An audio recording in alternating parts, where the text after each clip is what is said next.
सिंधुदुर्गात पावसाचा वेग सध्या मंदावलाय। सकाळपासून खरं तर ढगाळ वातावरण बघायला मिळत आहे। जिल्ह्यामध्ये आतापर्यंत सरासरी 31 मिलीमीटर पावसाची नोंद झालेली आहे। तर आज रत्नागिरी आणि सिंधुदुर्गाला येलो अलर्टही देण्यात आलाय। मात्र कालपासून जो पाऊस सुरू होता त्या पावसानं काही तास विश्रांती घेतली आहे।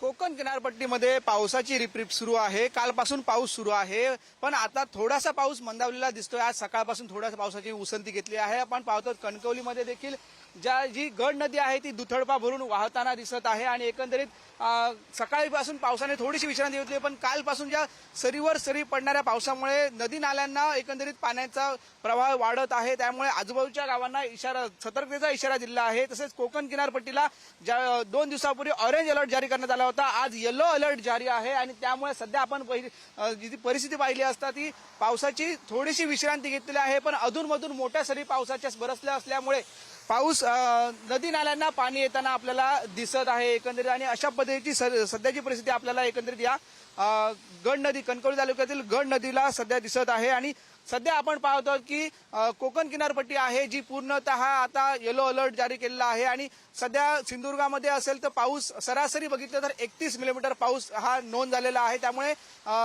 प्रशासनाने सतर्कतेचा इशारा दिला आहे, पण पावसाने थोडीशी विश्रांती घेतलेली आपल्याला दिसत आहे। कॅमेरामॅन अमेश सुरेसह उमेश बुचडे, पुढारी न्यूज, सिंधुदुर्ग।